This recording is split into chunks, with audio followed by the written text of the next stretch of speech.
Hello, my name is Kelly McCown. I'm the teacher, author, and owner of Teaching Math and More LLC. Today on the Teaching Math and More channel, we are talking about how to simplify your classroom management with tips, strategies, and resources to develop a classroom plan to meet the needs of all your students. The purpose of this video is to help you, the math teacher, learn how to help your students achieve success in math class with these tips. Grab the Simplify Your Math Class notes. This is a 5-part video series about how to simplify your math class. Each quick 6-minute video will give you tips, strategies, and resources to develop a math classroom plan to meet the needs of all your students. Learn how to help your students achieve success in math class with these tips. Today we are on page 9 titled Video 4 Notes. The link for the notes is in the description of this video. Simplifying is defined as making something less complex or complicated. Let's face it, sometimes our math classrooms can become too complicated and hard for our students to navigate. What if there was a way to make your classroom management easier for you to manage and for your kids to learn? It doesn't have to be stressful or overwhelming. There are so many things you can do, but there's only one you. So let's simplify things for you and look at 5 things to help you simplify your classroom management now. Number 1, simple 5 rules. Let's limit the number of classroom rules you have. Students need to be able to understand your rules and abide by them. Rules shouldn't be difficult to understand, but rather clear and concise. So limit the number of your simple rules to 3, 4, or 5. Studies show that when there's more than 5 rules, it can be overwhelming to students.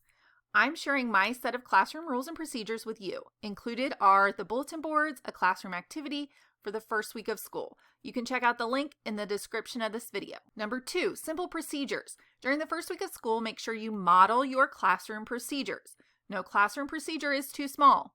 When do you want your students to sharpen their pencils? When is it appropriate for them to ask a question or tell a story? How do you ask to borrow a pencil? When can they go to the bathroom? How are they dismissed from the classroom? Plan ahead by having your classroom procedures in place. Make them simple for your students to understand and do this daily in the classroom. Do not stress or overwhelm small details, but rather instruct your students when it's appropriate. Becoming more proficient in your classroom procedures is not a listening activity. You can't just tell your students and expect them to learn it all in 5 minutes. So grab a classroom procedures activity and complete the first week of school with your students. Your students will know by the end of the activity what your classroom expectations are. You can grab the class procedures activity in the description of this video. Number 3, simple consequences. So no one likes consequences. That means you did something wrong. But if you do have some students not following the rules, by all means, follow through with your consequences. The worst thing you can do as a teacher is to not follow through. First, give the student a warning the first day. Tell them which classroom rule they broke and why. Tell them that they are a responsible student and that you expect them to follow the classroom rule. You know that they can do their part to be a great student in your classroom. If necessary, you can follow up with a phone call home.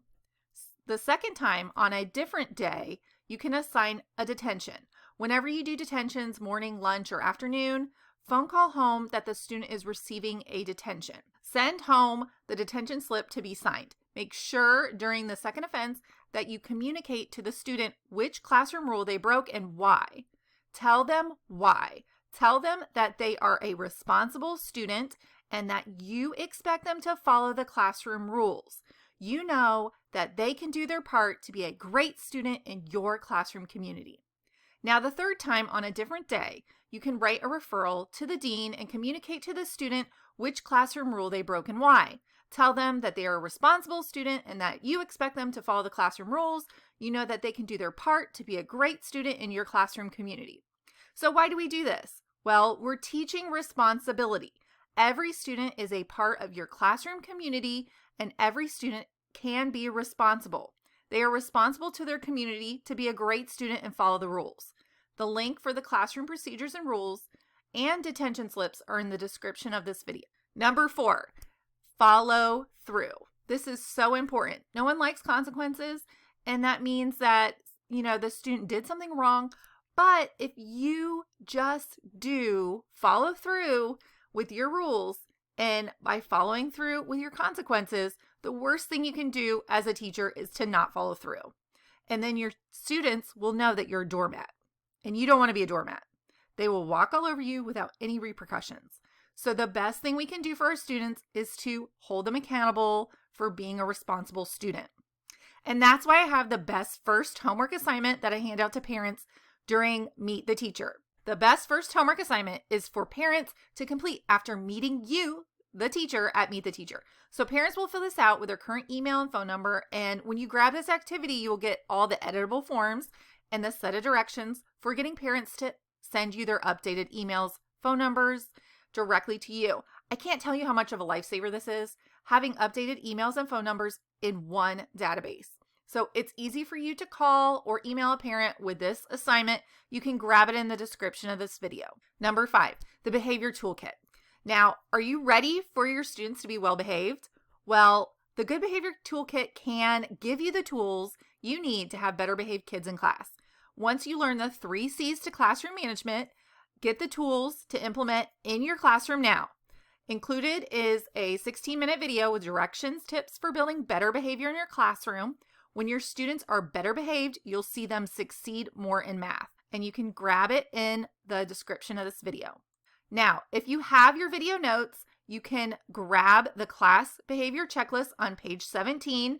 The class behavior checklist is perfect for planning your classroom strategy for creating a safe learning environment for all students. There is a solution to the problem of how to simplify classroom management. Try learning tips to simplify and manage your classroom management in class so that it's easier for you to teach and your kids to learn, knowing that you have your expectations in place and that they're being respected. Ready to simplify your classroom management? The Back to School Math Workshop is the fastest way to do that, with workshops on math stations, math vocabulary, classroom management, math chats, and math intervention. Be ready for the school year with the best tools. Sign up today. For more information about the Back to School Math Workshop, be sure to sign up for our VIP teacher emails. Thank you for subscribing to our channel, and we'll see you next week for part 5 in our Simplify Your Math Class series.